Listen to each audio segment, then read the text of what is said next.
Namaste. You may have heard from some low vibration people that you need to test your drugs with reagents or test strips. Nah, this is a very bad vibe take. I mean, do you really want to be testing your drugs with chemicals? The last thing I want to do when I'm taking ketamine from a stranger at a music festival is for someone to take out a vial of some sort of toxic, unknown substance and then tell me they're going to test it for fentanyl? No way. I just want to snort it. Here's what you actually do, okay? You just kind of take your drugs and you just like look at them, and then like, you know, maybe if I'm feeling like maybe these drugs are a little sketch, I'll take out one of my crystals, and then if you pick up any kind of like negative energies or like the aura of the drugs turns into like an angry color, then you know that it's probably fake. But if you get a good vibe from it, then you're probably good to go. Another thing you can do is you can like take the drugs and you can just kind of like sniff them. I mean, like, you can even chop up a line and like snort it.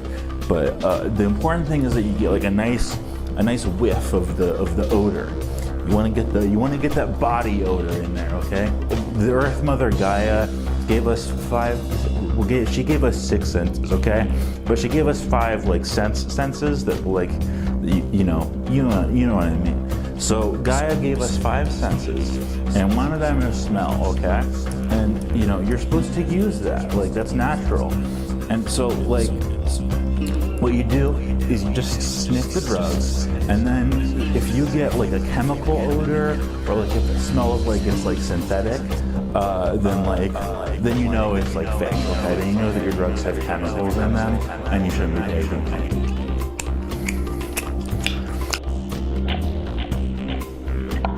Oh, wait a second, never mind, I'm good.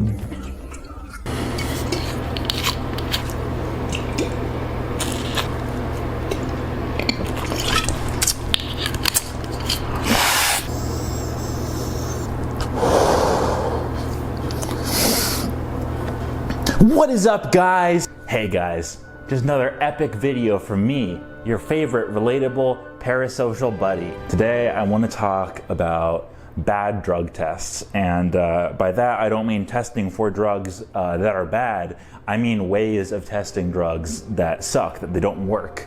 In my time as a harm reduction man, I have realized that there are tons of absolute bullshit methods of drug testing that don't work at all, and yet people seem to spread these as gospel. I wanted to do a little more off-the-cuff video. This isn't really scripted very much, so this video is mostly just going to be me talking, okay, because I'm very passionate. And I did a little Q&A story, and I got some ideas from you guys where I asked you to share what are the dumbest drug test methods that you've heard. And you guys came through. You gave me some fucking dumb ones. Oh, also, by the way, I'm going to be taking a drink every time I have to do one of these because this is fucking painful. Anyway, without further ado, let's get into the first one. The bubble test. Basically, the idea is that you can test the quality of a cannabis concentrate cartridge, a triple C, if you will, by taking the cartridge and looking at it real close and seeing if the bubble in the cartridge floats when you flip the thing upside down. Does it just go up when it's supposed to float, or does it stay still? And the idea is that if it's quality stuff, if it's a good cartridge, if it's not a sketchy counterfeit, then you will know it's real if the bubble does not float. If the bubble floats, you know it's fake, it's bad. But if the bubble stays still, then you know that the cartridge has a lot of ooey gooey, stickety ickety concentrate in it, and it's good stuff. Smoking that sticky green stuff. This dumb test is at the bottom of the list because back in the day it did have a little grain of truth to it, but nowadays it's completely unreliable. So the reason it used to be like semi-legitimate is because back in the day, counterfeit vapes used to have a lot of like extra solvent in them. So the consistency of the vape fluid was not like very thick, and bubbles would float freely through it. But pretty quickly, counterfeit vape manufacturers realized, well, people are doing this bubble test and they're catching us red-handed, so why don't we just make the liquid thicker? I mean, like, we are capable of adding thickening agents to like thicken this stuff out. So the thing is, even back in the day before manufacturers figured this out, the density of vape fluid would vary on a lot of factors. Temperature, how much solvent is in there, the type of concentrate being used, the concentration of the concentrate. All of these things would influence the thickness of the fluid and made the test kind of unreliable even when it was reliable. But for some additional context, here's a clip from a Vice documentary about counterfeit vapes where a dealer is talking about this. So now you're doing the bubble test, right? Oh, that shit ain't moving. Okay. That's not moving. So somebody that would only go by the bubble test would say, oh, this is good because this shit don't move. So, I mean, this test is completely useless now. So I think that we can call this myth debunked. All right, next on the list, the idea that you can tell the quality of Adderall by snorting it and seeing what the texture is like. So first of all, any drug test that requires you to take the drug in order to test it is inherently stupid because you are consuming the drug, so if it's fake, you're kind of screwed. But there's a lot of reasons this is dumb. First of all, Adderall or amphetamine tablets, even legitimate ones, are made by a variety of different pharmaceutical companies and have different ingredients. They have different binding agents that keep the pill together. They have different dyes and other ingredients that aren't amphetamine that would affect the texture of the tablet when you're snorting it. Second of all, I don't know about you guys, but when I'm snorting something, I can't really tell the texture of it. Like, that's not really something I've ever experienced as like I've never noticed the texture of something I've been snorting. So I don't even really know how you would do this, but apparently this is something people really believe. So yeah, I don't even feel like I really need to explain this one much more to call it debunked. All right, next one. If weed smells like popcorn, that means it's cut. With what? I don't know. So this one is clearly bullshit because it would imply that the cut has like a strong odor, which is ridiculous because if you're a dealer and you're thinking about this on like an economic basis, if you're thinking about this financially, why on earth would you cut anything into weed that has like a super strong scent that people can just open up the bag and like smell that it's cut? That's idiotic. Now, that's not to say that dealers don't sometimes do things that can seem a little counterproductive to their own business, but I don't think that, weed is like, people measure the quality of their weed by smelling it. They open it up and they're like, oh, yo, dude, like, that's some gas. Like, let me get that. It smells skunky, okay? That smells stickity, ickity, gooey, ooey. Smells so good. It's that weed. I mean, this is absurd, right? Like, no. And second of all, I can't think of any cut that has a strong smell even. Or at least that would be stronger than weed, because like I feel like the weed scent kind of overpowers the scent of anything you'd be cutting in there. But I did look this one up, and apparently it's been a kind of persistent myth, especially when it comes to testing weed for fentanyl. Now, this is really silly because when you are putting fentanyl into a drug, when you're cutting fentanyl into a drug, you put a very tiny amount, a very, very, very small amount of it in, because it is active in the microgram range. So less than a milligram of fentanyl is like an active dose. So you really don't need to put a ton in there. So even if fentanyl had a very strong smell, which to be clear it doesn't, but even if it did, there would not be enough in there for you to smell it. So yeah, I think we can call that one debunked. All right, here we go, next one. Okay, so I've heard this myth many times before. I find it particularly entertaining. It's this idea that if you drop water onto your weed, you can tell that it's cut with fentanyl if it fizzes. Let's put on our thinking caps. We can use some deductive reasoning to tell why this might be bullshit. So the main reason is that when something fizzes or releases gas, that's usually because of a chemical reaction. Now, as far as I can tell, fentanyl and water do not react. Because if they did, and if they did fizz, people who inject fentanyl would be injecting air bubbles all the time and they would die. Because when you put air in your blood, you die. There's like humidity in the air. If you've ever like talked to someone who works in a lab, things that are reactive with water have to be stored in like very dry conditions. There can't be any humidity in the air. They have to be in very airtight containers. Sometimes they'll even have like these big dehumidifiers in the labs to make sure everything is bone dry.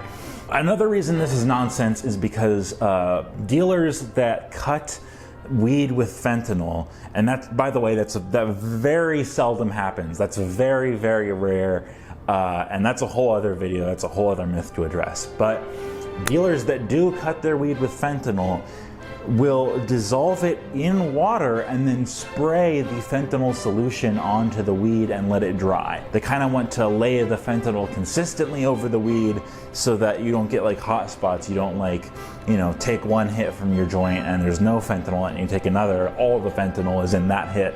They don't want to do that. So they usually spray it on. That's kind of the standard method for applying any kind of drug to plant material. That's how they put like synthetic cannabinoids into spice. You want to get an even coating. It's sort of like painting. But I think we've racked up enough reasons to call this myth debunked. All right. Next up, we have one of the dumbest myths of all. This idea is that you can test the purity of Xanax by dropping the Xanax pill into a cup of spray. Now, this is probably the most persistent myth about drug testing that I've gotten over the years.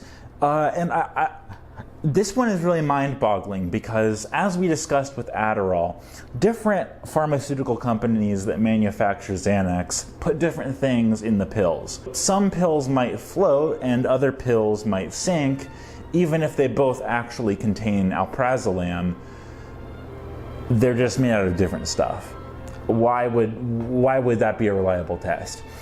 Another thing, this myth has been around for a while, so you'd think that much like the bubble test, dealers would have caught on by now and started putting more dense stuff in their Xanax tablets. I mean, fuck, they used to put lead in wine, so I'm sure that they might put something dense like lead in Xanax pills that they're just pressing in their fucking bathroom. That seems like the easiest thing ever. You just have to put something dense in your press. That's not hard, right? That's not, like, am I being crazy? Like, that's something they would figure out. But you know what? Maybe I am crazy. Maybe I'm just a fucking psychopath and I'm low vibe. I have bad vibes and I'm trying to stress everyone out when they're trying to have a good time because I don't want you to fucking die.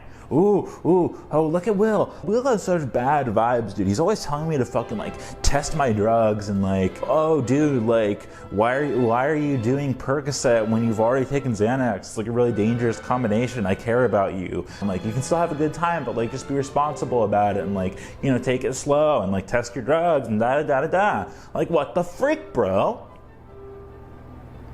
Okay, I'm being a little bit insecure right now and I might be projecting just a tiny bit. Anyway, Relatable content, guys. Okay, I'm gonna put it to the test. This is an experiment, social experiment, prank, gone wild, gone wrong, gone sexual, gone violent, gone scientific. So let's put this to the test. I'm getting a little drunk. So, first up, let's move that back. All right.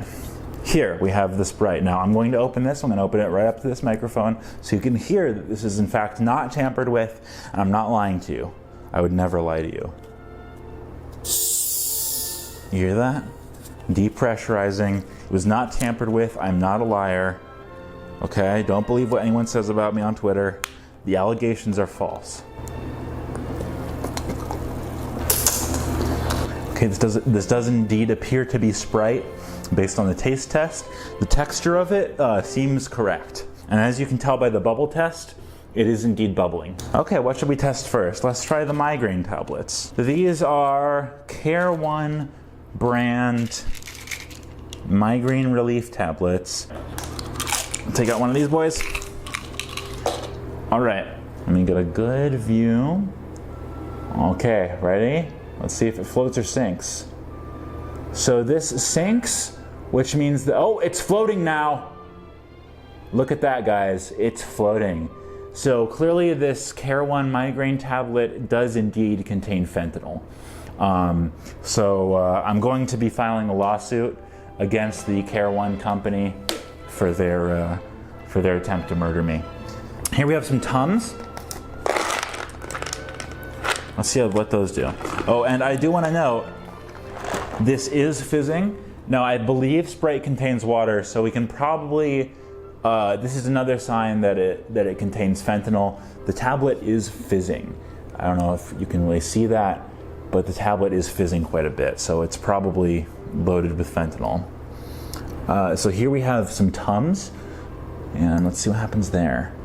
Okay, so it does appear to be sinking, however, it is fizzing. So again, probably going to kill you if you take this. You're probably going to overdose on fentanyl.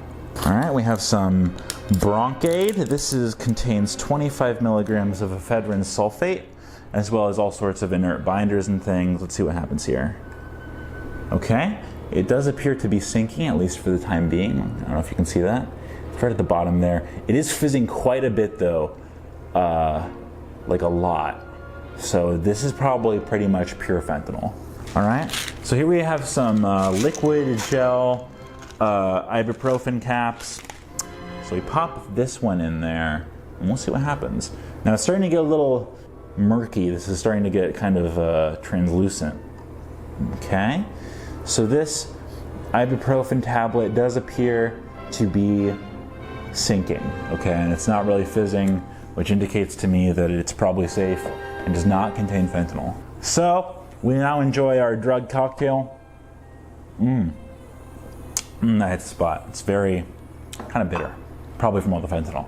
But I wanna discuss why exactly people believe these things. Why these are such appealing myths. Why people are so quick to believe that they're true. These myths that you can test your drugs in these very easy ways, they give people a sense of security, and it's a false sense of security for sure, but they give people a false sense of security, and that's comforting. You know, when you're doing drugs, and you're doing drugs in a culture that really stigmatizes drug use, that really hates drug users, you want to feel like you know what you're doing. You're being safe with these, very dangerous substances, and you're not going to unexpectedly die the way many people have. Lil Peep is just one example of many, many famous people who have unintentionally overdosed on fentanyl or other drugs that they didn't know they were taking. And I think that, when you're in this kind of culture of fear,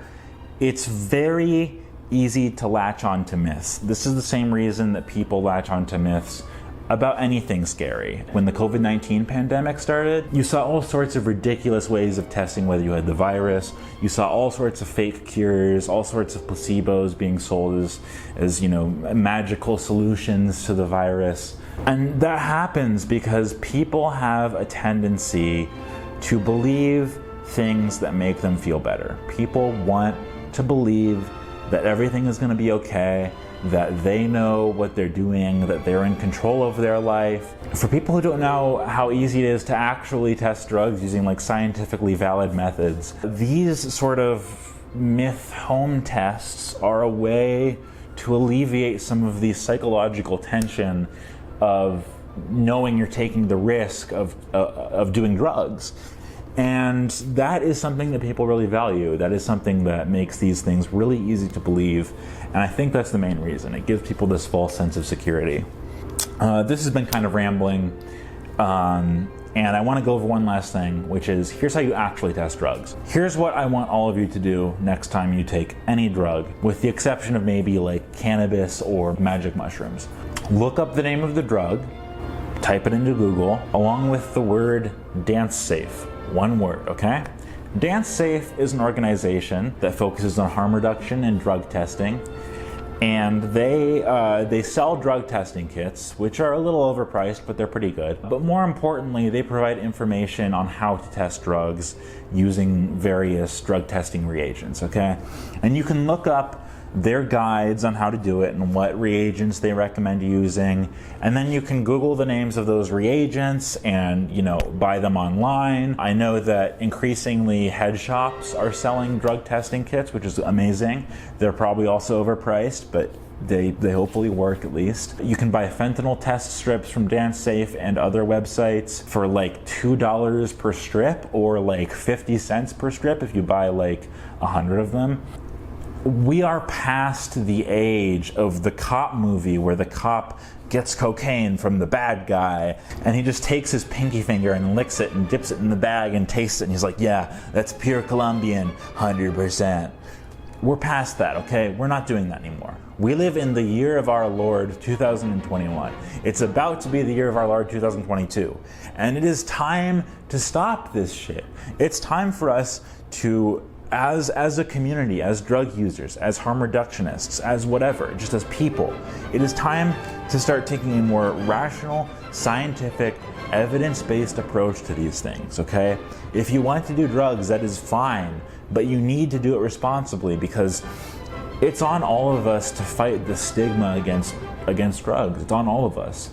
And part of the message of my channel and all of my work regarding this is that there is a better way to do this. We don't have to be poking around in the darkness when we're taking drugs. We can test them. We can know whether or not what we're taking is pure. We can know whether or not it has fentanyl. We can know, the dose we're taking because we measured it out on a scale or we used volumetric dosing or whatever. I really want to get to a point where we as a society, we live in a society, Joker meme, stop viewing drugs as a scary unknown thing. Unfortunately, the black market for drugs is completely unregulated, completely untested, so it's on us. You can't trust your dealer. Your dealer is trying to make money off of you. Even if he acts like your friend, he might lie to you to make money. So don't trust them.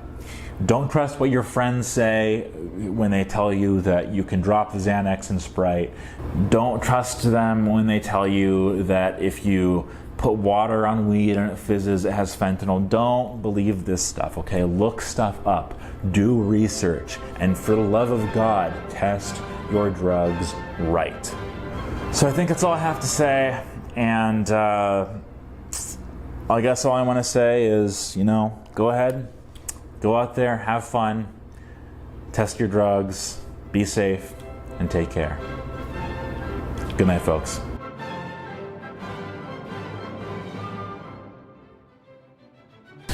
Oh, hey guys, I just realized I'm recording this after the video. I just finished filming, but it just occurred to me that I was supposed to promote my video coming up on December 11th. Which I'm collaborating with a couple of people, a musician, Remy Netheim, an artist who goes by Opnor, and basically we're gonna be having a good old time. I'm gonna be making a long, thought-out, researched, scripted video, unlike this one. So expect good things soon. That'll be coming out December 11th for patrons, and I think December 12th for the normies, for the unwashed masses. So. Thank you for watching, And I hope that you are all testing your drugs in a way that actually works and ignore all the background noise. Thank you. Goodbye. I love you. I love you all. Thank you for being parasocial. You know when you open the door to my room, a big old cloud of weed smoke be billowing out. I'm a paragon of responsible drug use.